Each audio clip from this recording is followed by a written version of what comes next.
আমরা কখনো কখনো ভাবি না বাবা আমি এই তো বেশ ভালো আছি, এই তো অনেক শান্তিতে আছি, সুখে আছি। কিন্তু জেনে রাখবেন সুখ দুঃখ দুই ভাই, এরা দুজনেই আসবে যাবে মা। চিরকাল কারোর সুখ থাকে না, চিরকাল কারোর দুঃখও থাকে না। আমরা সর্বদাই ভগবানের কাছে সুখ চাই, কারণ আমরা বুঝি না তাই চাই, বোকা বলে চাই। সুখ চাইলেই সুখ পাওয়া যায় না। শাস্ত্রে বললেন ভাবছো বসে চলবে কি, সে তুমি ভাববার কে, যার ভাবনা সেই ভাবে তুমি ভাবো তাকে। দিনের পরে রাত হয়, রাতের পরে দিন হয়। কোনোদিন পারবেন চাঁদকে বলতে পারবেন যে তুমি এত সুন্দর কিরণ দিচ্ছ, কি শীতল কি মনোরম, তুমি আমাদের ছেড়ে যেও না? হবে না মা। রাতের অন্ধকার শেষ হবে, দিনের আলো আসবে। যখন জীবনে দুঃখ থাকবে তখন সুখ বাইরে দাঁড়িয়ে থাকবে। দুঃখ পেয়ে যদি আপনি ভেঙে পড়েন, আপনি অচল হয়ে যান, তবেই ভুল হবে। তার কারণ সময় হলে দুঃখ চলে যায়, সুখ ভিতরে প্রবেশ করে। আবার সুখ পেয়ে যদি আপনি পাগল হয়ে যান, আত্মহারা হয়ে যান, তাতেও বিপদ। কেন? সুখও বেশিক্ষণ থাকে না।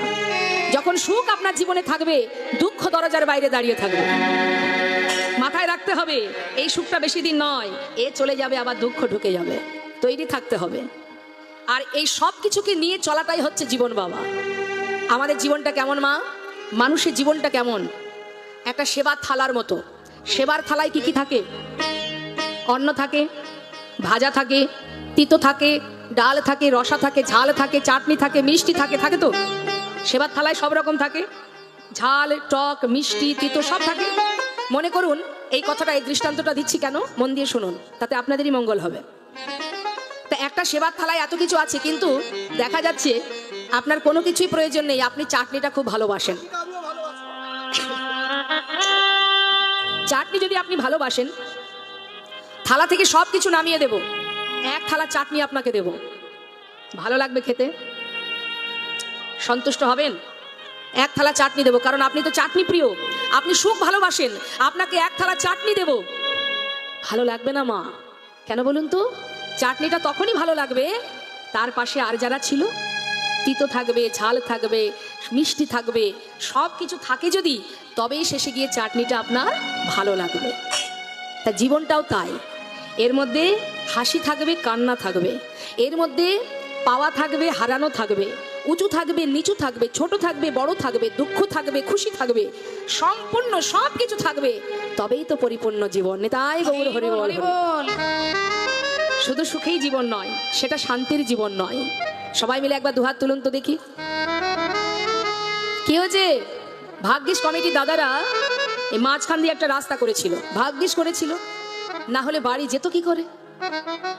কারণ এটা যদি পুরোটা ভরাট থাকতো, উঠে গেলেই কীর্তনিয়া চেপে ধরতো। রাস্তাটা করেছে ভাগ্যিস, সামনে থেকে কিন্তু কেউ যাচ্ছে না, পিছন থেকে যাচ্ছে। কারণটা কি বলুন তো?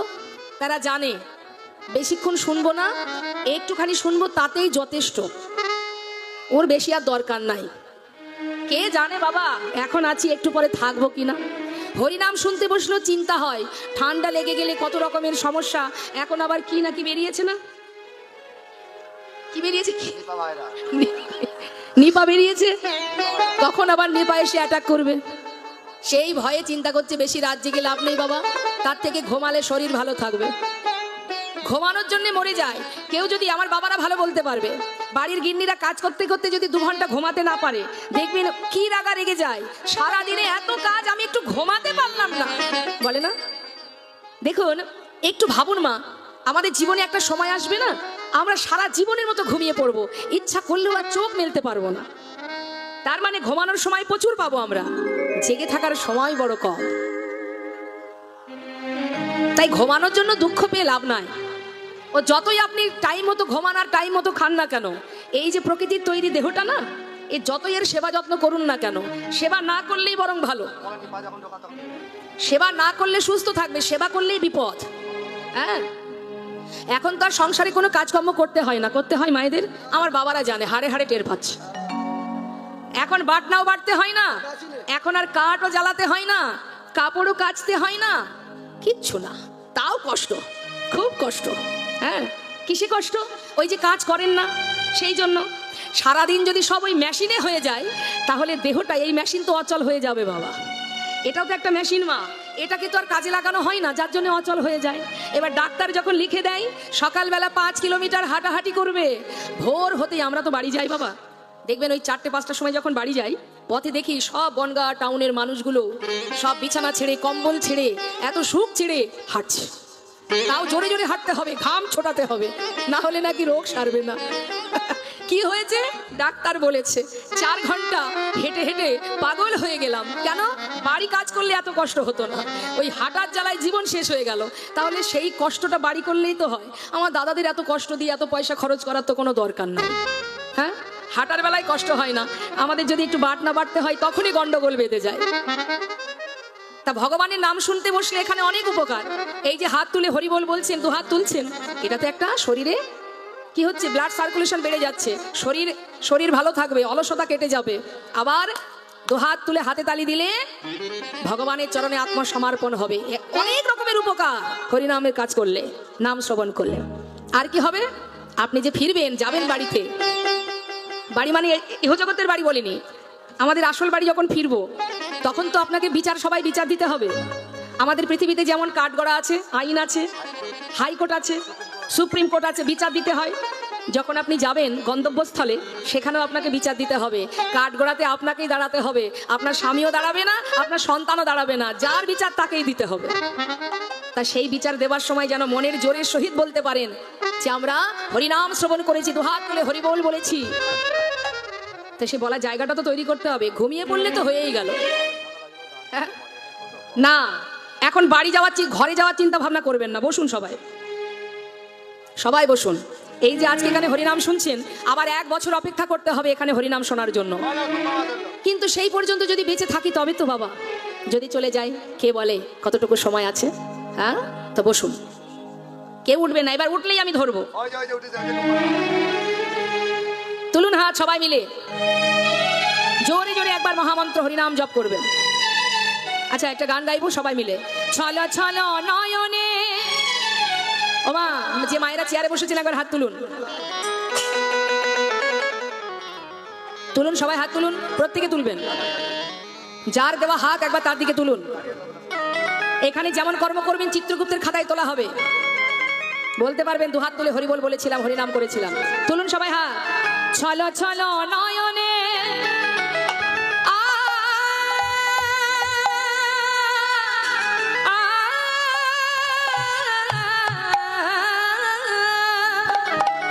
ছলো ছলো নয়নে, হাসি মাখা বদনে, আনন্দ কাননে, একবার ভ্রময় নিবা।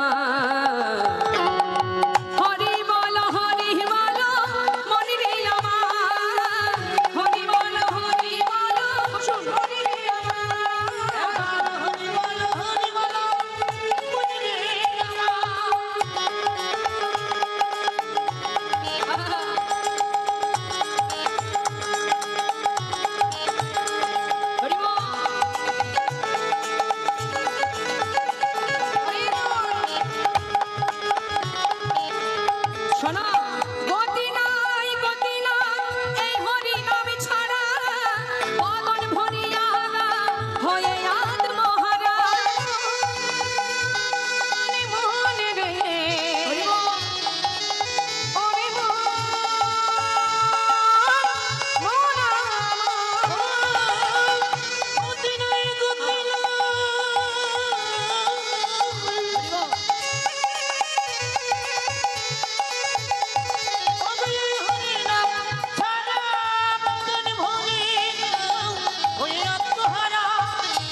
দেখো শ্মশানে দিবারাত্রি দিনে, ওই দেখো শ্মশানে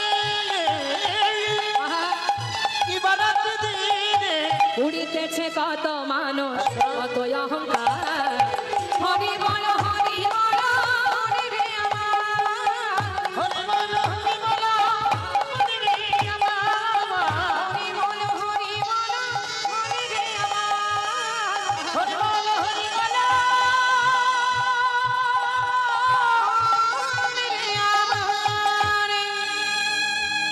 সুদামার এত সুখ এত আনন্দ, কিন্তু আজ যে রাজা কাল সে ভিখারি।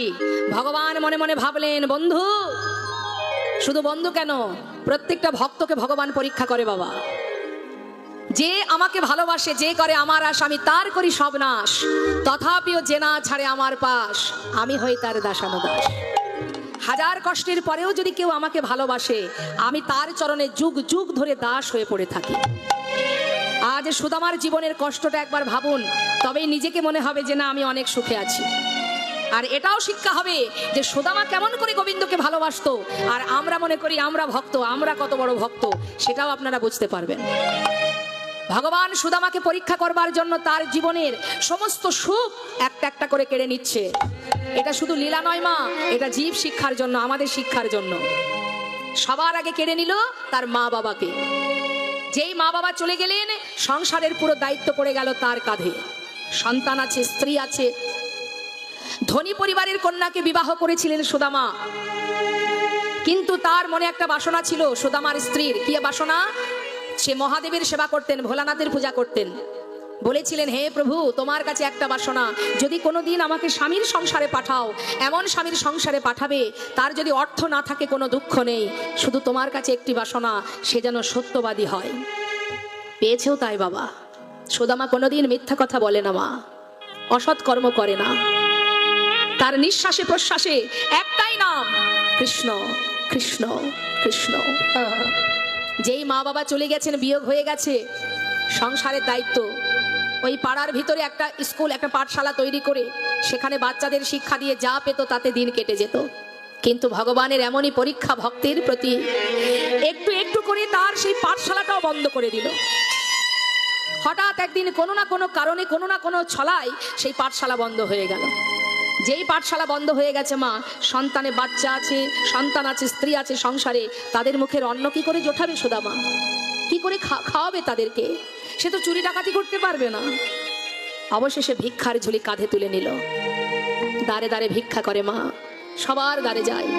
এখন ভিখারি যদি দ্বারে আসে, প্রতিদিন যদি আসে, সবাইকে ভিক্ষা দেয়? নানান কারণে ফিরিয়ে দেয়। হাত খালি নেই, দুপুরবেলা কেন এসেছো, এখন হবে না, যাও। সুদামা যেদিন কিছু ভিক্ষা পায় সেদিন কোনো রকমে তার দিন কাটে, আর যেদিন ভিক্ষা পায় না, সন্তানদের কোলে করে নিয়ে সারা রাত কৃষ্ণ কৃষ্ণ কৃষ্ণ কৃষ্ণ। যেন কৃষ্ণ নামেই তার অন্ন পায়, কৃষ্ণ নামে তৃষ্ণা মিটে যায়, ক্ষুধা মিটে যায়, নামেই তার সব। দেখতে দেখতে তার পিতার বলতে যা সম্পদ ছিল সব একটু একটু একটু করে শেষ হয়ে গেল। আমাদের জীবনে কষ্ট আসলে আমরা ভগবানকে সেবা দিই না, ভগবানকে বলি কেন কষ্ট দিলে, কেন আমাকে এত যন্ত্রণা দিলে, বলি না মা? একবার চিন্তা করুন তো সুদামার কথাটা, একবার ভাবুন। ভগবান কি জানে না? সব জানে। এটাই তো পরীক্ষা তার ভক্তের কাছে, যে আমায় ভালোবাসবে, যে করবে আমার আশ, আমি তার করব সব নাশ, তথাপিও যে না ছাড়ে আমার পাশ, আমি হই তার দাসানুদাস। সব শেষ হয়ে গেল। অবশেষে সন্তান, স্ত্রী, তাদেরকে নিয়ে সুদামা একটা গাছ তলা সার করলো। কি পরীক্ষা ভগবানের! সেই গাছ তলাতে খড়ের ঘর তৈরি করলেন মা। একদিন প্রখর রৌদ্রের তাপে সেই ঘর পুড়ে ছাই হয়ে গেল।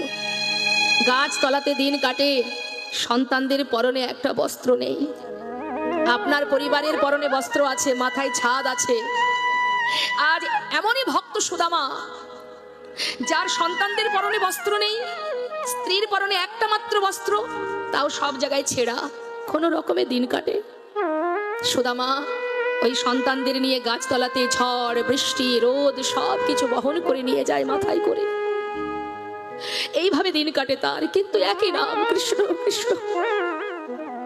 একদিন তার স্ত্রী বলেই ফেললেন, স্বামী একটা কথা বলবো তোমায়। শুনেছি তোমার বন্ধু সে নাকি ভগবান, তোমার মুখে শুনেছি। তোমার বন্ধু যদি ভগবান হবে, আবার এও শুনেছি সেই বন্ধু নাকি দ্বারকার রাজা। স্বামী, যার বন্ধু ভগবান, যে কিনা দ্বারকার রাজা, তোমার জীবনে এত কষ্ট, তুমি কি পারো না স্বামী তোমার বন্ধুর কাছ থেকে কিছু চেয়ে নিয়ে আসতে? যাও না, সন্তানের জন্য, আমাদের জন্য। সুদামা বললেন, দেখো সুশীলা, যা বলেছো আর বলো না। আজ আমার অভাব, আজ আমার দুঃখ, আজ আমার কষ্ট আছে বলে আমি বন্ধুর কাছে হাত পাতবো? আমি বন্ধু হয়ে বন্ধুর জন্য আমি কিচ্ছু করতে পারলাম না, আর আজ আমার এই অভাবের জন্য তার কাছে আমাকে হাত পাততে হবে? সুদামা সুদামা বলছে, দেখো সুশীলা, যা বলেছো বলেছো, আর বলো না। আমি না জানো ওর কাছে প্রতিজ্ঞা করেছিলাম জীবনে কোনোদিন ওর কাছে কিচ্ছু চাইবো না, তাই আমাকে চাইতে বলো না, বন্ধুর কাছে আমাকে ছোট করে দিও না সুশীলা। সুশীলা বলছে, স্বামী আচ্ছা তোমার যদি চাইতে মন না চাই, চাওয়ার দরকার নেই। একটা কথা বলি স্বামী, তুমি তো তাকে এত ভালোবাসো, নিঃশ্বাসে প্রশ্বাসে তার নাম করো, আমি জানি আমার থেকেও তুমি তোমার বন্ধুকে বেশি ভালোবাসো। স্বামী এতগুলো বছর হয়ে গেছে, তোমার কি তার কাছে যেতে মন চাই? সুশীলা তুমি তো আমার মনের কথা বলে দিলে, কতগুলো বছর হয়ে গেছে আমি কানাইকে দেখিনি, সেই শিশুকালের বন্ধু আমার, বড় আশা হয় একবার দেখে আসি, একবার ওর সঙ্গে দেখা করি। কিন্তু জানো সুশীলা, আমি তো দিনহীন কাঙাল ভিখারি, আর সে মস্ত বড় রাজা, দ্বারকার রাজা। আমার মতো কাঙাল বন্ধু, আমার কথা কি তার আর মনে আছে?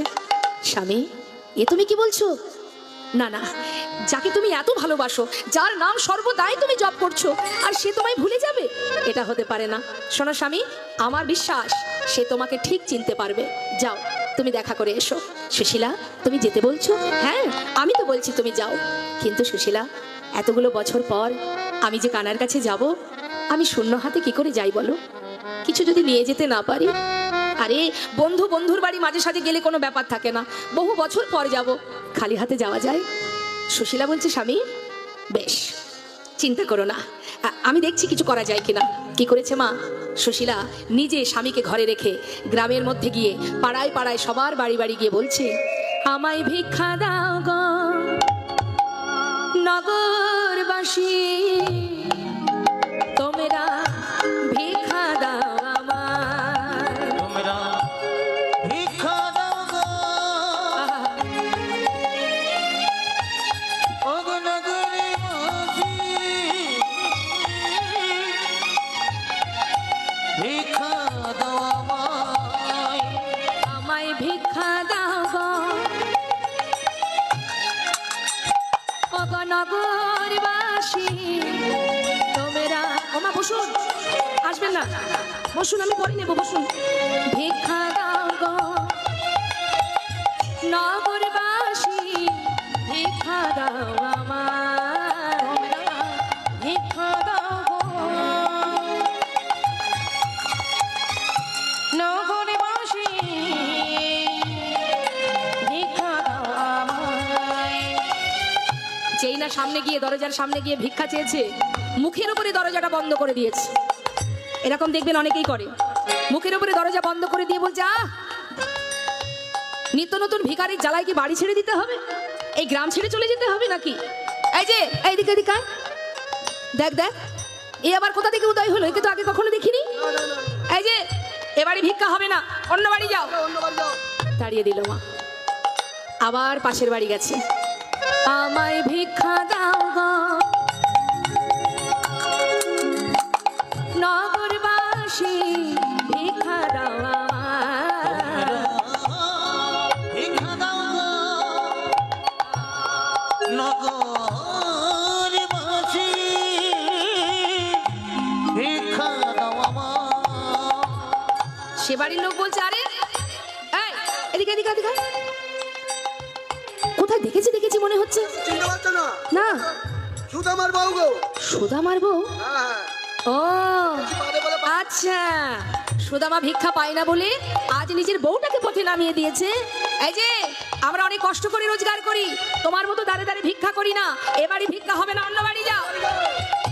তাড়িয়ে দিলেন মা। আমরা যে ভিখারিকে তাড়িয়ে দিই, এটা কিন্তু আমাদের ঘোর অপরাধ। কেন জানেন? আপনার দেওয়ার ক্ষমতা আছে, কিন্তু দেওয়ার জায়গা না পেলে আপনি দান করবেন কোথায়? বাড়িতে যদি কখনো ভিখারি আসে, কোনোদিন ফিরিয়ে দিতে নেই। আপনার যেমন সামর্থ্য কিছু না কিছু দান করবেন, দান করলে পুণ্য অর্জন করা হয়। তাহলে আপনি যে দান করবেন, দানের জায়গা তো দরকার। দান কোথায় করে? যার নেই তাকে দান করা হয়। অন্নদান, বস্ত্রদান, শীতের দিনে কম্বল দান কাকে দেয়? যার নেই, যারা কাঙাল কাঙালিনী, তাদেরকে দেওয়া হয়। দিলে কি হয়? আপনারই পুণ্য হয়, আপনারই ভগবানের কৃপা পান আপনি, তার কৃপা লাভ করেন আপনি। দান যদি না করবেন পুণ্য অর্জন হবে কি করে? তাই ভিখারি এলে কখনো ফিরিয়ে দিতে নেই, তাতে আপনারই লাভ, পুণ্যটা তো আপনারই হচ্ছে, আপনি দান করছেন। তাই যেমন পারবেন দিও কিঞ্চিত না করিও বঞ্চিত, কিছু না কিছু তোমায় দিতে হবে, দিলে তোমারই মঙ্গল হবে। তাই আজ মুখের উপরে দরজাটা বন্ধ করে বলছে, শোনো, অন্য বাড়ি যাও, এ বাড়ি ভিক্ষা হবে না।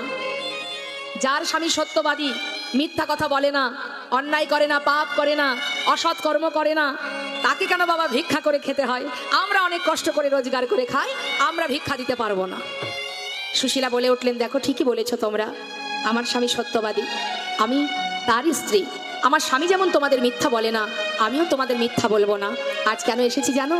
আজকের যে ভিক্ষা তোমরা আমাকে দেবে, সেই ভিক্ষা আমরা কেউ খাবো না।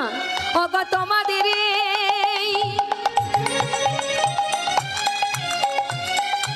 তোমাদের ভিক্ষার দ্রব্য পাবে শ্যামরা।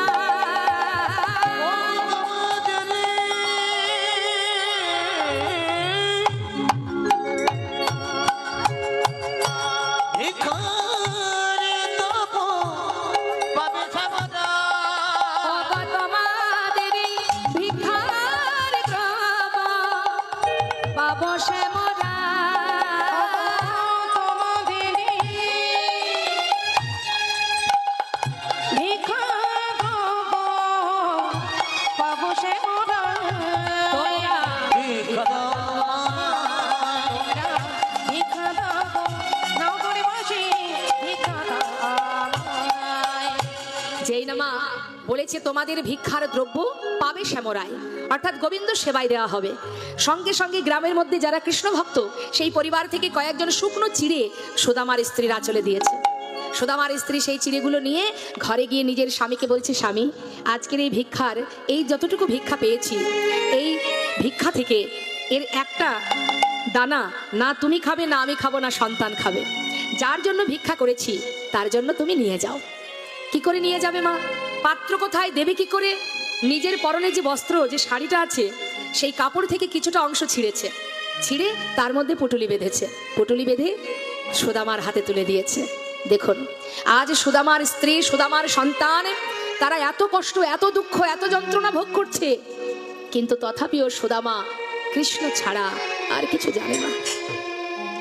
সন্তান কোথায় থাকবে, স্ত্রী কোথায় থাকবে, তাদের কি হবে, কিভাবে দিন কাটবে, কোনো লক্ষ্য নেই তার। শুধু একটাই চিন্তা, কৃষ্ণ, কৃষ্ণ ধ্যান, কৃষ্ণ মন, কৃষ্ণ প্রাণ। স্বামী, জীবনে তোমার এত কষ্ট, এত দুঃখ, এত যন্ত্রণা তোমার, যাও তোমার বন্ধুর কাছে যাও, দুটো দিন তার কাছে থেকে এসো, আমার বিশ্বাস একটু হলেও তুমি শান্তি পাবে। যাও স্বামী, ঘরে ফিরে তুমি তোমার বন্ধুর কাছে যাও। এমনই লক্ষ্মীমন্ত বউ, সে যদি না পাঠাতো মা, সুদামা যেতে পারতো? নিজের কথা ভাবলো না, সন্তানের কথা ভাবলো না, স্বামীর সুখের জন্য স্বামীকে গোবিন্দ দর্শনে পাঠিয়ে দিলেন। যাও স্বামী, একটু তো সুখ পাবে, যাও। এই তো হচ্ছে প্রকৃত সতী রমণী, এই তো হচ্ছে প্রকৃত সহধর্মিনী। আজ যেই না চলেছে মা, সেই চিড়ের পুটুলিটা বুকের মধ্যে চেপে ধরে কানাইকে ডাকতে ডাকতে যাচ্ছে। কোথায় দ্বারকা আর কোথায় বৃন্দাবন? খালি পা, পায়ে জুতো নেই মা, পরনে একটা ছিন্ন কাপড়, ছেঁড়া ছুটো একটা ধুতি পরা, সারা গায়ে নোংরা, কাদা, মাটি, দুর্গন্ধ, মাথার কেশ আলুথালু, একটা ভিখারি, একটা পাগলের বেশ, যাচ্ছে কৃষ্ণ দর্শনে, বন্ধু দর্শনে, চিড়ের পুটুলিটা বুকের মধ্যে চেপে ধরে। আর সারা রাস্তা ডাকতে ডাকতে, একবার দেখা দে রে প্রাণী কানাইয়া, দেখা দে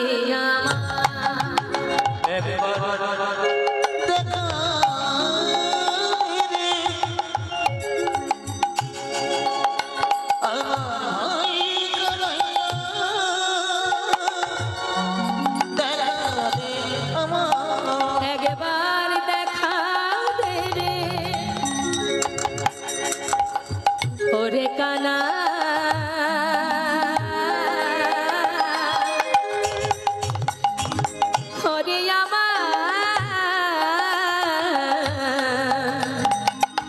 ওরে আমার বন্ধু কানা, দেখা রে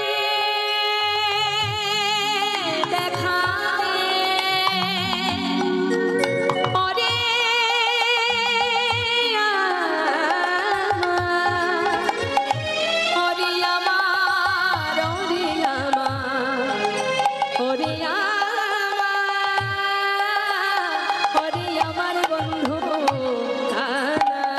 একবার দেখা দে ভাই রে।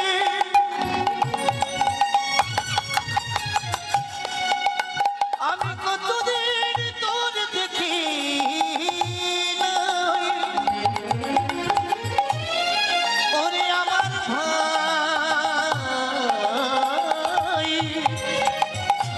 কানাই রে। দেখো বেগে ভাই কানাইয়া, দেখো দে আমায়। ওরে এ জীবনে কত দিন দেখিনি তোমার। জীবনে কত দিন দেখিনি তোমার। দেখা দে একবার দেখো দে রে ভাই কানাইয়া, দেখো দে আমায়। একবার দেখা দে আমায়, একবার দেখা দে আমায়। ভগবান কি কিছু বুঝতে পারছে না মা? সব বুঝতে পারছে। ভগবানের পাশে আছে রুক্মিণী সত্যভামা রাজরানী, বলছে প্রভু তুমি আর কত কষ্ট দেবে তোমার ভক্তকে, একবার তুমি কৃপা করো, দেখা দাও। ভগবান সোনার সিংহাসনে বসে নয়নের জলে মুখ ভাসিয়ে কাঁদছে আর বলছে রুক্মিণী একটু অপেক্ষা করো। বড় আশা করে বসে আছি, কতদিন আমার বন্ধুকে আমি দেখিনি। জানো রুক্মিণী, আমার বন্ধু এত পথ যখন হেঁটে এসেছে আর একটু তো আসবেই, তুমি একটু দাঁড়াও, সময় না হলে তো আমি যেতে পারবো না, একটু অপেক্ষা করো, সময় হলেই আমি চলে যাব। সুদামা পথে যাচ্ছে আর মনে মনে চিন্তা করছে, তাই তো আমি তো একজন ভিখারি কাঙাল, আমার কথা কি ওর মনে আছে? যদি আমায় ভুলে যায়, এতদিন ওকে দেখিনি, সে তো এক যন্ত্রণা মা, আর দেখার পরে যদি ও চিনতে না পারে সে যন্ত্রণা আমি সইব কি করে? আমি যাব কি যাব না দমনা করছি। আবার ভাবছি এসেছি যখন একবার দেখা করেই আসি। যাকে পাচ্ছে তাকে বলছি বলো না, এই যে বলো না দ্বারকা কোন পথে যাব? সবাই পথ দেখাচ্ছে মা। যেই না দ্বারকার বিশাল প্রাসাদ দর্শন করেছে, দেখবেন কত বড় প্রাসাদ, এখন ইউটিউবেই পাওয়া যায় মা, দ্বারকা দর্শন করবেন, এখন সেটা সমুদ্রের তলায় নিমজ্জিত হয়েছে। তা সেই প্রাসাদ দর্শন করে সুদামা চিড়ের পুটুলিটা বুকে জড়িয়ে ধরে মনে মনে ভাবছে বাবা, যে এত বড় রাজ্যের রাজা আমার বন্ধু, এই এত বড় রাজ্যের রাজা, যার আছে কত দাস দাসী, যাকে সেবা দেওয়ার জন্য কত দাস দাসী আছে, রাজরানীরা আছে, যে রাজভোগ সেবা করে, আমার এই শুকনো চিড়ে আমি দেব কি করে? আমি দিতে পারবো না। যদি ও না খায় আমি তো বেশি কষ্ট পাবো, তার দিকে থাক, আমি ওকে দেব না। কি করেছে মা, শুকনো চিড়ে কানাইকে দেবে না বলে সেটা কাপড়ের মধ্যে মানে আঁচল তলে লুকিয়ে রেখেছে। এক পা দু পা করে দাঁড়িয়ে এসে দাঁড়িয়েছে, দেখছি অনেক দোয়ারপাল দাঁড়িয়ে আছে দাঁড়িয়ে।